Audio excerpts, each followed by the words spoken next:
Is the Lord asking his disciples in the gospel today to be literally like sheep, allowing the wolves, the evil ones of the world, to kill or to harm them in any way and do nothing about it? Or do we really need to understand what the Lord is asking us to do? The gospel from Luke today follows the teaching of the Lord from the gospel last Sunday about what is true happiness. Here, we find additional and specific instructions for his disciples to follow that we really need to understand. You have a nice painting of the Lord teaching his disciples and his apostles. Need to make an effort to understand that. And here you have the central theme of this, what we call the golden rule. Please take note that the letter T has been replaced by a cross, the symbol of the Lord.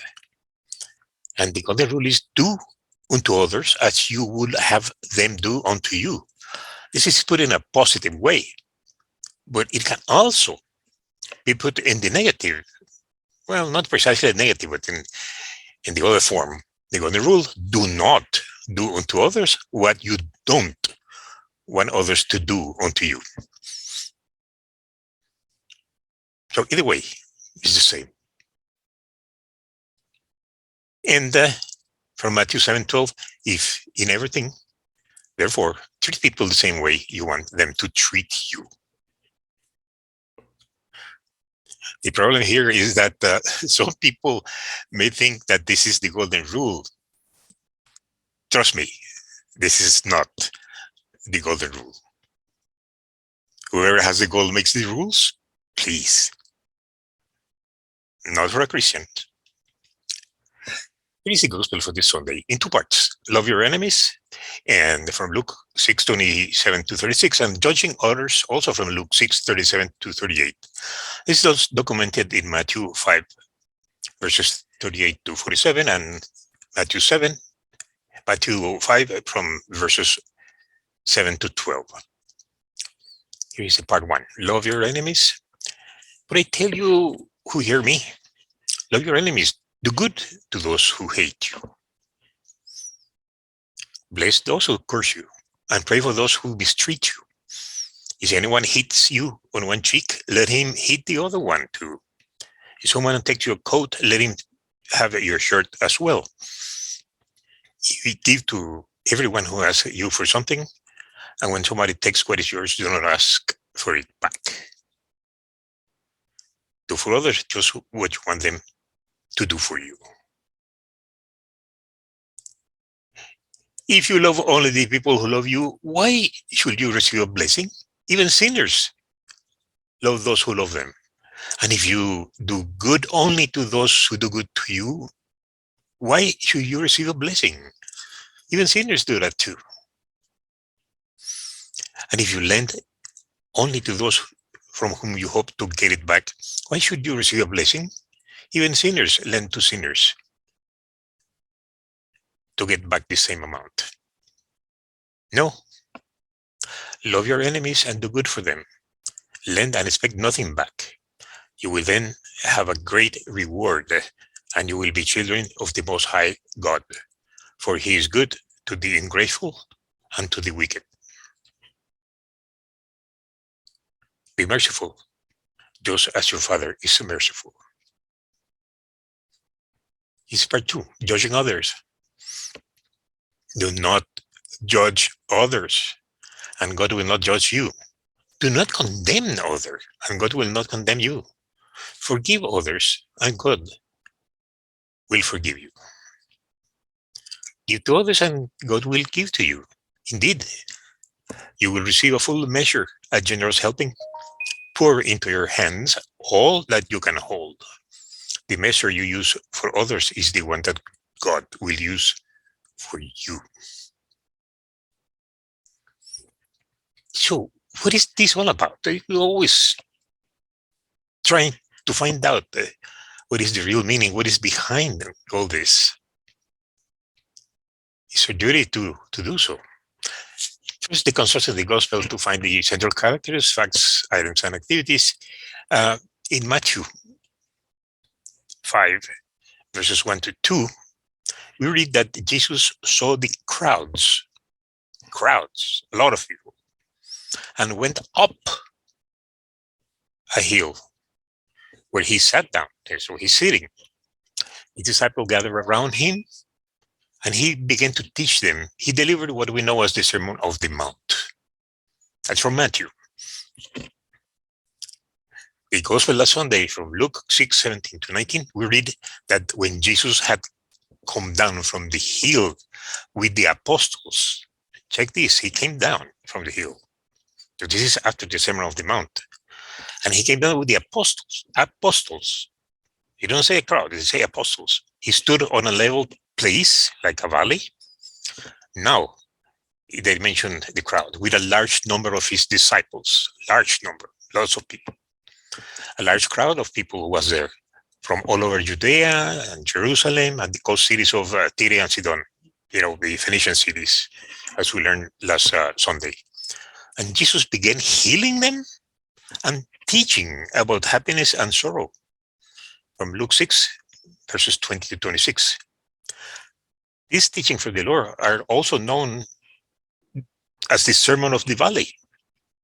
I don't know if it's officially known like that, but it's known like that in many circles. The teachings from this sermon are additional specific instructions for the disciples to follow.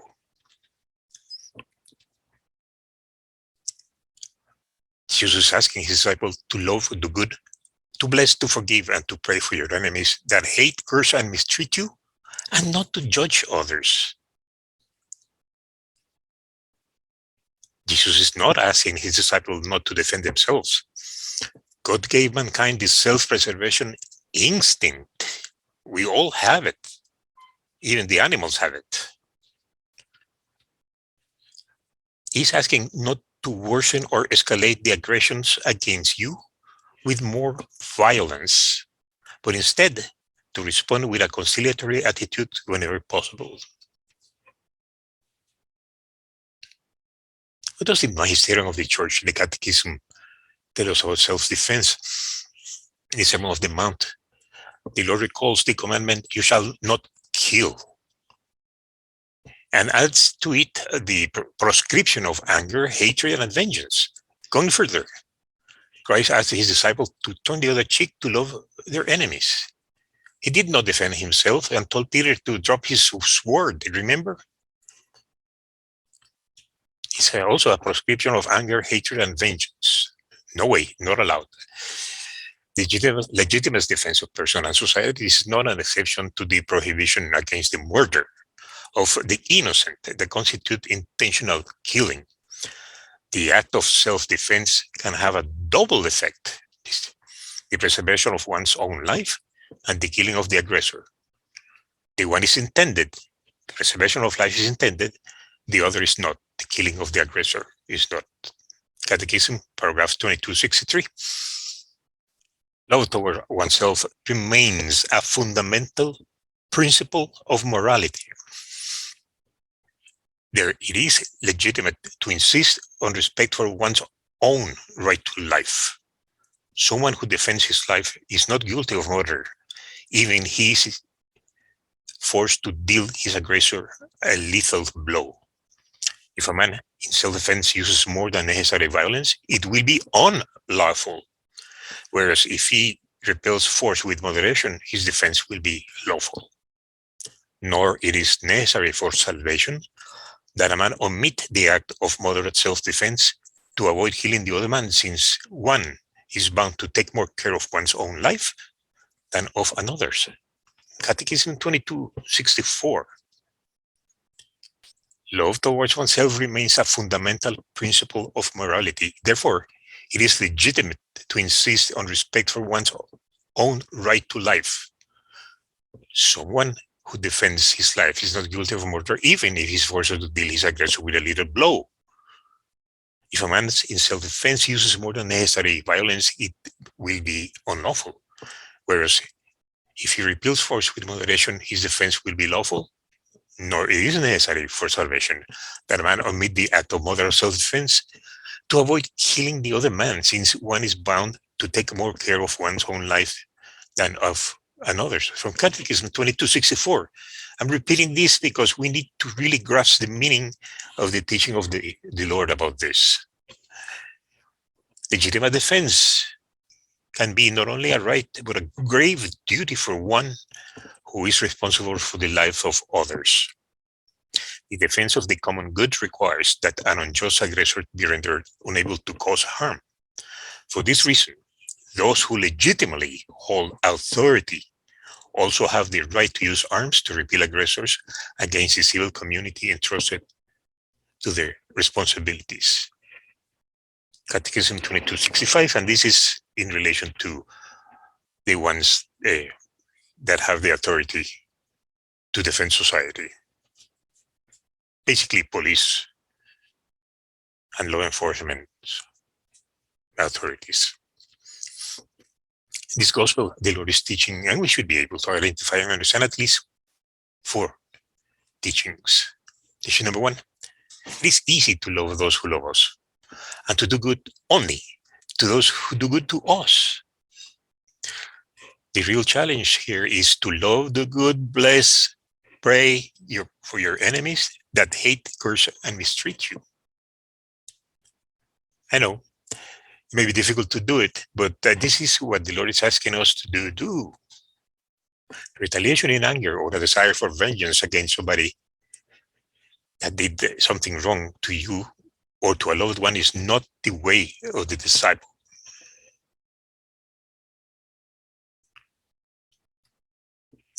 Teaching number 2, Jesus is not asking his disciples not to defend themselves or somebody else.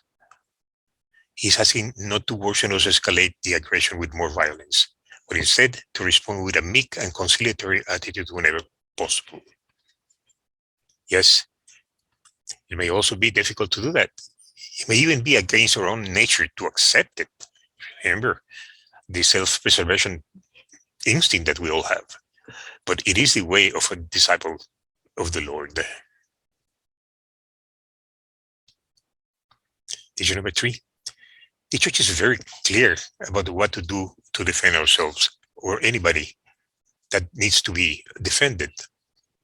Love toward oneself remains a fundamental principle of morality. Therefore, it is legitimate to insist on respect for one's own life, own right to life. Someone who defends his life is not guilty of murder, even if he's forced to deal with his aggressor a little blow. If a man's self-defense uses more than necessary violence, it will be unlawful. Whereas if he repels force with moderation, his defense will be lawful. Now, it is not necessary for salvation that a man submit the act of moderate self-defense to avoid killing the other man, since one is bound to take more care of one's own life than of another's. From Catechism 2264. And teaching number 4, wrath against our enemies that hate, curse, and mistreat us is not allowed by the Lord. Remember the list of capital sins? If you go down on the left column up to wrath, you will see that the antidote to wrath is to be patient. Some key concepts that you may find useful to remember. If you love only the people who love you, why should you receive a blessing? Even sinners love those who love them. And if you do good only to those who do good for you, why should you receive a blessing? The real challenge is to love, do good, bless, and pray for your enemies that hate, curse, and mistreat you. That's what we're supposed to do. Jesus is not asking his disciples not to defend themselves. As a matter of fact, we are supposed to defend our life and the life of others, like the unborn, for instance. Jesus is asking us not to judge others, so God will not judge you. Not to condemn others, so God will not condemn you. To forgive others, so God will forgive you. To give to others, so God will give to you. basic concepts, additional instructions from the Lord. So let me ask you some questions. What is Luke sharing with us about to love, do good, bless, and pray for? Who to love, who to do good to, who to bless, and who to pray for? Why is it so important to do so? What is Jesus asking us not to do? What is the real message revealed by the Lord in Luke today? How is this teaching called?